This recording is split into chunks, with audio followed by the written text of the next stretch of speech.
दोस्तों इस समय चीन एलएसी पर क्या कर रहा है इससे हम सभी भली भांति वाकिफ हैं। आज भारत और चीन के बीच हालात काफी नाजुक हो चले हैं और ऐसे में भारत के कई मित्र देश फ्रांस, जापान, इजराइल आज भारत के साथ डटकर खड़े हैं। आज एलएसी और एलओसी दोनों ही जगह पर भयंकर तनाव है। पाकिस्तान जहां कभी ड्रोन साजिशें और आतंकवादियों की घुसपैठ की फिराक में है, तो वहीं चीन पूरा युद्ध का साजो सामान बॉर्डर पर लेकर भारत से युद्ध की तैयारी में है। दोस्तों यकीन माने अगर इस समय दोनों ही पक्षों में किसी भी तरफ से एक गोली भी एलएसी पर चल जाती है तो वो एक विकराल युद्ध की शक्ल ले सकता है। आज दोनों ही देशों की तोपें एक दूसरे की तरफ तनी हुई है, तो वहीं भारत चीन ही नहीं बल्कि टू फ्रंट वॉर की तैयारी करके चल रहा है। दोस्तों हालात किस कदर अभी नाजुक हैं आप इस बात से अंदाजा लगा सकते हैं कि अभी हाल ही में अमेरिका की उप विदेश मंत्री का भारत दौरा हुआ, लेकिन अब अमेरिका के नेवल चीफ खास चीन को ध्यान में रखकर भारत का दौरा कर रहे हैं। और दोस्तों इन हालात में ये अपने आप में बहुत बड़ी बात है। दोस्तों इस बार चीन का परमानेंट इलाज करने की दिशा में भारत बढ़ चला है। इसका कारण यह है कि आज अरुणाचल प्रदेश की सीमा के पास वो पूरा का पूरा गांव बसाने में लगा हुआ है और इसे भारत अपने लिए एक मेजर थ्रेट के रूप में ले रहा है। भारत के प्रधानमंत्री नरेंद्र मोदी ने चीन को लेकर जापान के नए प्रधानमंत्री फ्यूमियो काशिदा से इंडो पैसिफिक रीजन के ऊपर बात की है। दोस्तों जापान के जरिए भारत किस तरह से अब चीन की मुसीबत खड़ी करने जा रहा है इसको समझते हैं। दरअसल दोस्तों इस समय भारत की सबसे बड़ी परेशानी यह है कि अरुणाचल प्रदेश की सीमा से 4.5 किलोमीटर दूरी पर चीन ने एक गांव बसा लिया है और इसमें 100 से अधिक घर बनाए गए हैं। जहां ये गांव बसाया गया है ये लाइन ऑफ एक्चुअल कंट्रोल के पास का एरिया है और इस बात का खुलासा US based imagine company planet labs ने इसकी तस्वीर सार्वजनिक करके किया है। अब चीन की इसी साजिश को और चीन को खदेड़ने के लिए भारत बड़ा एक्शन ले सकती है। अब एक्शन का मतलब ये नहीं है कि भारत युद्ध ही छेड़ देगा।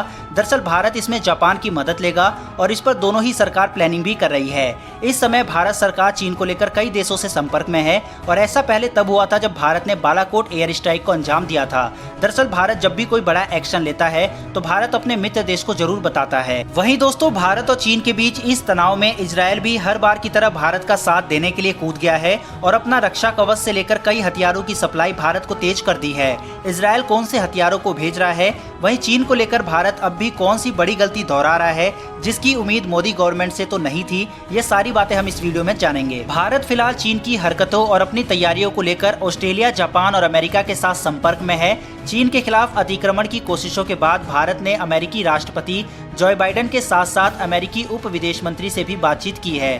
भारत ने इस समय चीन को वापस लौट जाने की चेतावनी दी है, लेकिन चीन है कि बाज नहीं आ रहा और कुंडली मारकर भारतीय सीमा के पास बैठा हुआ है और इसीलिए जापान के पीएम से बात करते हुए चीन को सेंटर पॉइंट लेकर प्लानिंग की गई है। भारत ने साउथ चीन सागर और हिंद प्रशांत इलाके में चीन के वर्चस्व को खत्म करने के लिए अपने युद्धपोत और मिसाइल की डिप्लॉयमेंट को लेकर जापानी पीएम से बात की है। इसके अलावा भारत ने जापान के नए पीएम को भारत आने का न्योता भी दिया है और ऐसे संकट में जापानी पीएम का भारत दौरा कई मायने में काफी अहम होगा। यही नहीं, दोनों ही देश एक दूसरे की सुरक्षा सहयोग को अधिक मजबूत करने पर सहमत भी हुए हैं। जापानी पीएम ने भारत को अपना सबसे भरोसेमंद देश करार दिया है। वहीं दोस्तों चीन ने गलवान घाटी की तरह ही एक बार फिर से एक बड़ा झूठ बोला है, जिसमें अरुणाचल प्रदेश में घुसपैठ को मानने और उनके सैनिकों की गिरफ्तारी से उसने इनकार किया है। उसने कहा है कि हमने ऐसी कोई भी घुसपैठ नहीं की है। दोस्तों यह इस वीडियो का लास्ट 1 मिनट है जिसमें हम जानेंगे कि आखिर कैसे भारत एलएसी पर इजरायली हथियारों की मदद ले रहा है। वहीं चीन को लेकर भारत द्वारा की जा रही एक बड़ी गलती की भी बात करेंगे।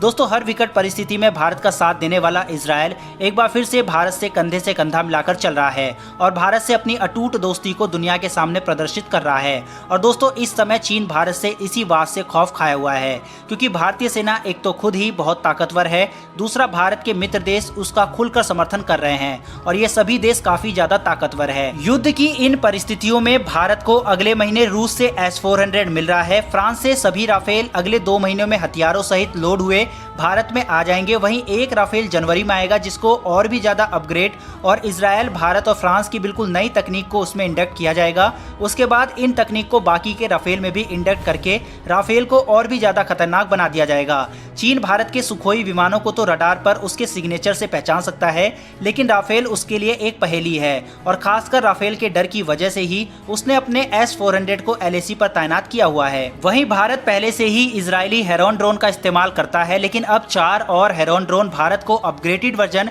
मिसाइलों से लैस इजराइल से मिल रहा है और भारत इसको लद्दाख में डिप्लॉय करेगा। दोस्तों भारतीय सेना तो पूरी तरह से तैयार है, लेकिन अब भारतीय सरकार को भी अपना स्टैंड ताइवान और तिब्बत पर क्लियर करना चाहिए। दोस्तों आज तक भारत ने ताइवान को ऑफिशियली रिकॉग्नाइज तक नहीं किया है। जब चीन हमारे खिलाफ साजिशें रच सकता है तो क्या भारत को यह स्टेप नहीं उठाना चाहिए? हमें अपनी राय कमेंट में जरूर बताएं। दोस्तों अगर आपने यह वीडियो यहाँ तक देखी है तो रूस, इजराइल और फ्रांस, इनमें से आप किसको भारत का सबसे अच्छा दोस्त मानते हैं? इनकी रैंकिंग करके हमें जरूर कमेंट करें। वहीं दोस्तों हमारी आने वाली वीडियो के लिए चैनल को सब्सक्राइब करके बेल घंटी अवश्य दबा लें। फिलहाल दोस्तों इस वीडियो में इतना ही, फिर मिलेंगे डिफेंस से जुड़ी ऐसी एक नई वीडियो के साथ। धन्यवाद, जय हिंद।